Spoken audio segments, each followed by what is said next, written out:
Guardian চলে এসেছি আরেকটা নতুন ভিডিও নিয়ে। আজকে হচ্ছে বাংলা নববর্ষের প্রথম দিন, তো সকলকে জানাই শুভ নববর্ষ। আর আজকের দিনটা আমি কিভাবে কাটাবো, কিভাবে কি করবো সারাদিন, সেটাই তোমাদের সাথে শেয়ার করতে চলেছি। তো জানতে হলে ভিডিওর সাথে থাকো, ভিডিওটা দেখতে থাকো।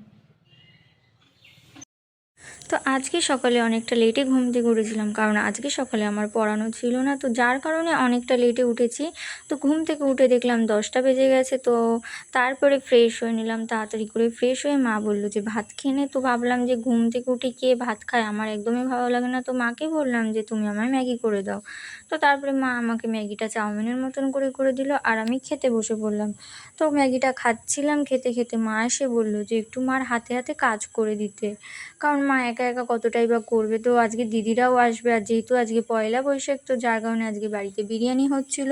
তো তার জন্য মা বললো যে তুই তাহলে মশলাটা করে দে চিকেনের, বাকি রান্নাটুকু আমি করে নেবো। তো তার জন্য বসে পড়লাম মশলা করতে। আর মশলার মধ্যে এই রসুনটা ছাড়াতে এত বিরক্ত লাগে, তো আমি মাকে সেটাই বলছিলাম যে কেন আমাকে রসুনগুলো ছাড়াতে দাও, আমার ভালো লাগে না।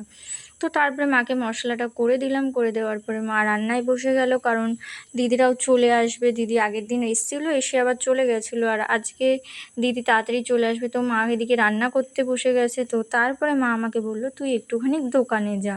তো যার কারণে বাইরে বেরিয়ে গেলাম দোকানে যাওয়ার জন্য। আর একদম দিনের বেলা দোকানে যেতে ভালো লাগে না, কারণ আর বাইরে বেরিয়ে দেখি এত পরিমাণে রোদ, তো যার কারণে এই মুখটা ঢেকেই চলে গেলাম। তো তারপরে দোকানে গিয়ে দেখলাম ভিড় আছে, তো খানিকক্ষণ দাঁড়িয়ে দোকান থেকে জিনিস নিয়ে এসে ঘরে চলে আসলাম। ঘরে আসার পর মা বললো ঘরটা একটু গুছা, কারণ দিদিরা তো আসবে। তো ঘরটা গুছিয়ে টুচিয়ে, যেহেতু সকালে ভাত খাইনি, মা চিকেন রান্না করে একটুখানি ভাত দিয়ে দিল খাওয়ার জন্য। বলছিলাম খাবো না, কিন্তু মা তাও জোর করে দিল, কারণ মা বলছে সকালবেলা খালি পেটে থাকতে নেই, তো তার জন্য একটুখানি ভাত খেয়ে নিচ্ছিলাম। তো এইদিকে আমি ভাত খেতে খেতে বাইরে মা বিরিয়ানির সব কিছু রেডি করছিল, কারণ চিকেন যেহেতু রান্না হয়ে গেছে, তো বিরিয়ানিটা সাজিয়ে বসিয়ে দিলেই গ্যাসে হয়ে যাবে। তো তার জন্য আমি এদিকে খাচ্ছিলাম, আর মা বাইরে কাজ করছিল। তো মাকে বললাম যে তুমি করতে থাকো, আমি আসছি। তো তারপর আমি ফটাফট করে খেলাম, খেয়ে চলে গেলাম রান্নাঘরে। তো রান্নাঘরে গিয়ে দেখলাম যে মা বিরিয়ানিটা সাজাচ্ছে। তো তারপর মার একটুখানি আমি হেল্প করে দিচ্ছিলাম পাশে বসে বসে, মানে হেল্প বলতে একটু হেল্পও করছিলাম আর ভিডিওটাও আমি করছিলাম। তো তারপরে মা বিরিয়ানিটা সাজাচ্ছিল, আর আমিও দেখলাম। তো বিরিয়ানিটা সাজানো দেখেই তো আমার লোভ লেগে যাচ্ছিলো। মা এত সুন্দর বিরিয়ানি করে, কি বলবো, খেতে খুব ভালো লাগে। আমার মা দোকানের থেকে মায়ের হাতের বিরিয়ানি খেতে বেশি ভালো লাগে, কারণ আমার মা বিরিয়ানিটা খুব টেস্টি বানায়। তো তারপরে দিদিরাও ওদিকে চলে এসছে ঘরে। আর এই যে দেখো দুষ্টু এসেই আইসক্রিমের বায়না করছে। রাস্তা থেকে একটা লোক আইসক্রিম নিয়ে যাচ্ছিলো, আর ও আইসক্রিম খাবে। তো আমি ওকে বললাম ঠিক আছে ঘরে আইসক্রিম আছে তোকে দেবো, কিন্তু ওর তাও হচ্ছে না, ঠান্ডা আইসক্রিম খেলে তো সর্দি লেগে যাবে। তো যার কারণে ওকে দিচ্ছিলাম না বলে রাগ করে বসেছিল। তো তারপরে আমি স্নান টান করে এসে দেখলাম যে মা খেতে দিয়ে দিয়েছে। তো আমি রান্নাঘরে বসে একা একা খাচ্ছিলাম, দিদিরা সবাই ঘরে বসে খাচ্ছিল। তো এদিকে আমার ওইদিকে ভাল লাগছিল না, কারণ শুনু খুব ডিস্টার্ব করে ভিডিও করার সময়। ও আমার ক্যামেরা অন দেখলেই ও আমার ক্যামেরার সামনে চলে আসে, তো যার কারণে আমি রান্নাঘরে চলে এসেছিলাম। তো রান্নাঘরে এসেও আমার কোনো লাভ হয়নি, দুষ্টু চলে এসেছে। লাস্টে আমি বাধ্য হয়ে আবার ঘরে চলে গেছি। তো ঘরেই সবাই মিলে একসাথে খেতে বসে পড়েছি। আর দেখো আমি ঘরে এসে ফোনটা রাখতেও পারিনি, বারবার এসে আমার ভিডিওর মাঝখানে মুখ দিচ্ছে। ওকে আমি না করছি, বকা দিচ্ছি, তাও শুনছে না।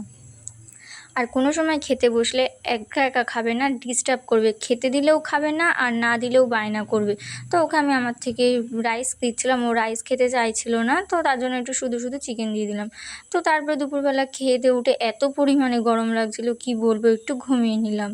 তো ঘুম থেকে উঠে মা বললো যে সবাই নতুন ড্রেস পরে বাইরে থেকে ঘুরছে, তুইও একটু পর।